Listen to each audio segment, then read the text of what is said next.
Telugu teacher గారికి amount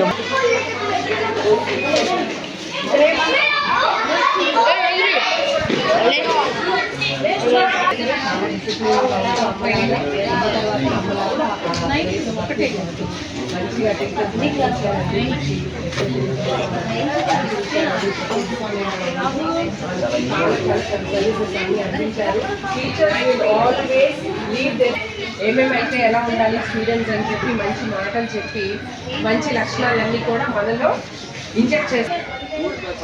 నేను వచ్చినప్పటికే ఈ నొలిపేట ఎలా ఉందంటే ఇంత చాలా పళ్ళంగా దాని నిండా ఇంత గోతిలో నీళ్లు నిండా నీళ్ళతో మధ్యలో గ్రౌండ్ నీళ్ళు.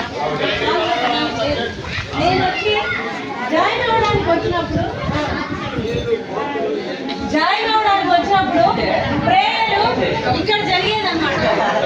వినండి వినండి వినండి.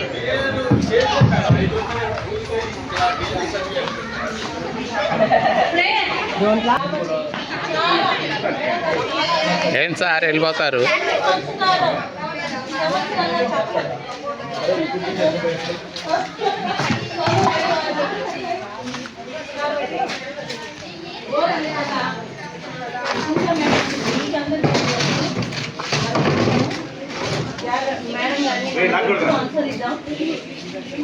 ఆలోచనగా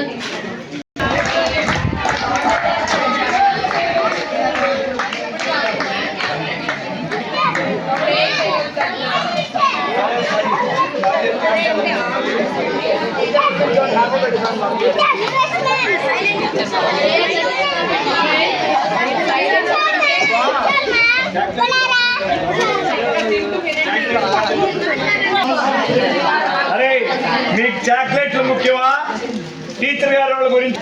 కాబట్టి మీరు నెట్టుకొని నాకురా నాకు అనాల్సిన పని లేదు. పేరు పేరున ప్రతి ఒక్కరికి అందజేస్తారు చాక్లెట్స్.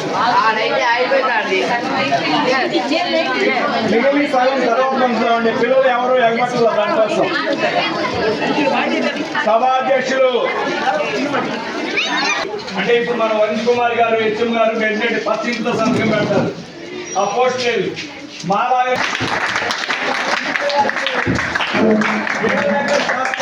హస్బెండ్ కూడా ఎంప్లాయీ సెంట్రల్ గవర్నమెంట్ లో ఇన్కమ్ ట్యాక్స్ తాలూకా దాంట్లో అంటే సేల్ ట్యాక్స్ జిఎస్టీ సిజిఎస్టీ అని ఉంటుంది.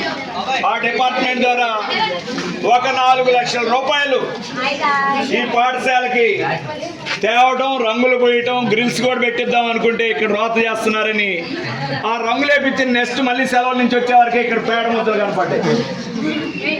అక్కడ దానికి ఆ బాత్రూమ్స్కి రేకులేసి ఇచ్చింది కూడా ఆ డబ్బులతోనే, టీచర్ గారు తెప్పించినటువంటి డబ్బులతోనే. ఓకే, మరి టీచర్ గారికి ఈ పాఠశాల నుంచి వెళ్ళిపోయిన గుంటూరు కాలం ఉండగలిగేటట్టు ఉండాలని కోరుకుంటూ వాళ్ళ పిల్లలు అయితే సెటిల్ అయిపోయారు. పవన్ సాయి కానీ ఇంకొక వాళ్ళ అమ్మాయి కూడా. కాబట్టి ఆ పరంగా పిల్లల పరంగా ఎటువంటి ఇబ్బంది లేదు, ఆరోగ్యంగా ఉండాలని కోరుకుంటూ టీచర్ గారి విషయంలో నెక్స్ట్ భువనేశ్వర్ గారు టీచర్ గారు 2 సంవత్సరాలే వచ్చింది. 10th క్లాస్ వాళ్ళకి 10th క్లాస్ వాళ్ళకి టీచర్ గారు క్లాస్ టీచర్ కాకపోవచ్చు, స్కూల్ టీచర్ లెక్కల టీచర్ గా అవసరమైనప్పుడు ఏదైనా సబ్జెక్ట్ టీచర్ సెలవు పెడితే 10th కూడా వెళ్ళాల్సి వచ్చింది, వెళ్ళారు. మరి ఆ విధంగా టీచర్ గారు దొరకడం సంతోషం.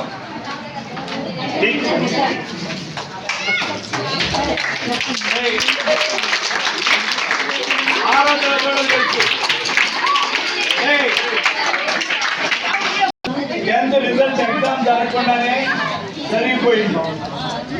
తర్వాత 3 బ్యాచ్లు 4 బ్యాచ్లు 5 బ్యాచ్లు జరిగిపోయి ఎగ్జామ్ జరిగింది. అలాంటి సందర్భం